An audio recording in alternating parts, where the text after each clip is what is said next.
নিপাতনে সিদ্ধ স্বরসন্ধি। নিপাতনে সিদ্ধ স্বরসন্ধির ক্ষেত্রে কিন্তু নিপাতনে সিদ্ধ অর্থাৎ এটি নিয়ম দ্বারা সিদ্ধ হবে না, এগুলো নির্দিষ্ট কোনো নিয়মের মধ্যে পড়ে না, বিধায় এগুলোকে আমরা কি বলি, নিপাতনে সিদ্ধ স্বরসন্ধি। তোমরা খেয়াল করে দেখবা যে বিভিন্ন যে প্রতিযোগিতামূলক যে পরীক্ষাগুলোতে তোমরা অংশগ্রহণ করবে, এই বিভিন্ন প্রতিযোগিতামূলক পরীক্ষার ক্ষেত্রে এই নিপাতনে সিদ্ধ সন্ধিগুলো, বিশেষ নিয়মের সন্ধিগুলো বেশি বেশি পরীক্ষায় আসে। তাহলে এই অংশটি অবশ্যই তোমাদেরকে বেশি বেশি করে দেখতে হবে। খেয়াল করে দেখো, নিপাতনে সিদ্ধ স্বরসন্ধিগুলো আমরা আলোচনা করছি। প্রথমে যে সন্ধি বিচ্ছেদটি রয়েছে কুল যোগ অটা, সেটা হচ্ছে কি কুলোটা, অন্য যোগ অন্য সমান সমান অন্যান্য, প্রযোগ উরো সেটা হচ্ছে প্রৌর, অক্ষ যোগ উহিনী অক্ষৌহিনী, সযোগ ইরো সেটা হচ্ছে শৈর, সযোগ ইরিনী সেটি হচ্ছে শৈরিনী, গোযোগ অক্ষ সেটি হচ্ছে গবাক্ষ, মার্ত যোগ অণ্ড সেটি হচ্ছে মার্তণ্ড। এরপর দেখো শুদ্ধ যোগ ওদন সেটি হচ্ছে কি শুদ্ধদন, সীম যোগ অন্ত সেটি হচ্ছে সীমন্ত। তোমরা এখানে যেটা দেখতে পারবা যে সীম যোগ অন্ত সেটি হচ্ছে সীমন্ত। আমরা কিন্তু খেয়াল করে দেখব যে আমরা যখন সীমন্ত বলছি তখন আমরা কি দেখতে পাচ্ছি যে সীম যোগ অন্ত সেটি হচ্ছে কি সীমন্ত। তাহলে আমরা এখানে বলতে পারি যে সীম যোগ অন্ত সেটি হচ্ছে, খেয়াল করে দেখো, সেটি হচ্ছে সীমন্ত। যে সীম যোগ অন্ত সেটি হচ্ছে কি সীমন্ত, মনোযোগ দাও তোমরা। তাহলে এখানে আমরা লিখতে পারি সীম যোগ অন্ত সেটি সীমন্ত, আমরা লিখতে পারি সীমা, সীমা যোগ অন্ত সেটি সীমন্ত, আমরা লিখতে পারি সীমন যোগ অন্ত সেটি হচ্ছে কি সীমন্ত। অর্থাৎ এই সন্ধি বিচ্ছেদটি আমরা এভাবেও করতে পারি। সীমন্ত শব্দের অর্থ দেখো, এখানে স্মৃতি অর্থে সীমন্ত শব্দটি ব্যবহৃত হয়েছে।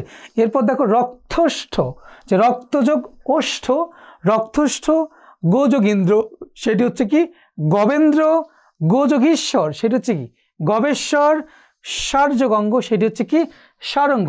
সুপ্রিয় শিক্ষার্থীবৃন্দ, তোমরা একটু খেয়াল করে দেখো, আমরা যে নিপাতনে সিদ্ধ স্বরসন্ধিগুলো দেখলাম, নিপাতনে সিদ্ধ স্বরসন্ধিগুলো বেশ কয়েকটি, এই প্রত্যেকটি তোমরা যদি একটু খেয়াল করে দেখো, কুলোটা একটি মজার গল্প দিয়ে যদি আমরা এটা বলি সেটি আরো অনেক বেশি ক্লিয়ার হয়ে যাবে। যেমন কুলোটা, কুলোটা হচ্ছে এই শব্দটি নিন্দার্থে মেয়ে লোকদেরকে বলা হয় কি কুলোটা। আবারও বলছি, নিন্দার্থে মেয়ে লোকদেরকে কি বলা হয় কুলোটা।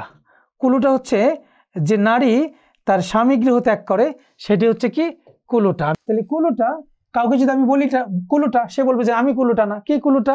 তখন বলবে যে অন্যান্যরা কুলোটা, মানে আমি ছাড়া অন্যান্যরা কুলোটা। এই অন্যান্যদের মধ্যে কে কুলোটা?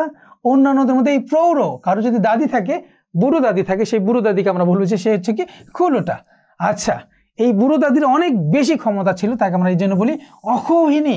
অক্ষৌহিনী শব্দের অর্থ হচ্ছে খুব প্রতাপশালী, খুব প্রভাবশালী মহিলা হচ্ছে অক্ষৌহিনী। এই অক্ষৌহিনী বুড়ি এর আচরণ কেমন ছিল? এই আচরণ ছিল শৈর, এই জন্য তাকে আমরা কি বলি শৈরিনী। কি বলি শৈরিনী।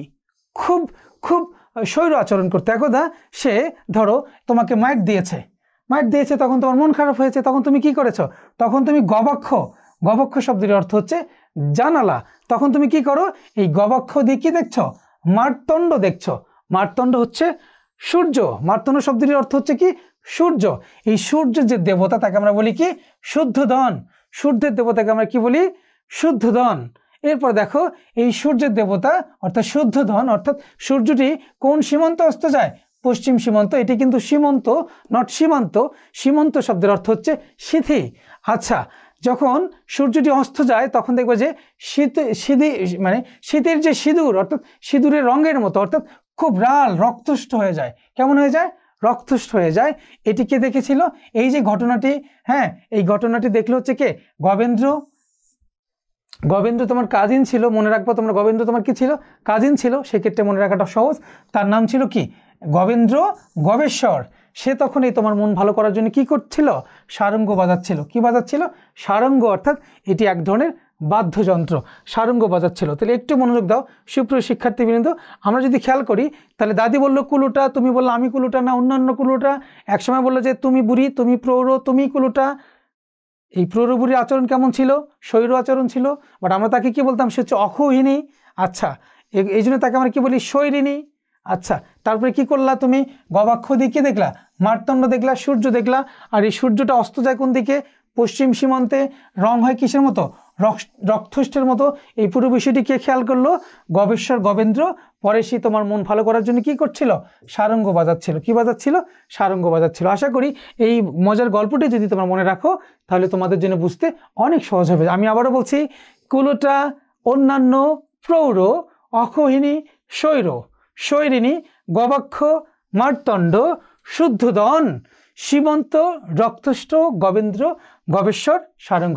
বিভিন্ন বছরে যে প্রতিযোগিতামূলক যে পরীক্ষায়, এই পরীক্ষাগুলো নিপাত নিষিদ্ধ স্বরসন্ধি থেকে অনেক বেশি প্রশ্ন এসেছিল। এই জন্য তোমরা একটু গুরুত্ব দিয়ে এই নিপাত নিষিদ্ধ স্বরসন্ধিগুলো খেয়াল রাখবে। সুপ্রিয় শিক্ষার্থীবৃন্দ, তাহলে আমরা স্বরসন্ধির যে নিয়মিত যে স্বরসন্ধিগুলো ছিল, অর্থাৎ স্বরসন্ধির যে নিয়মগুলো, এগুলোর পাশাপাশি নিপাত নিষিদ্ধ স্বরসন্ধিগুলো আমরা আলোচনা করলাম।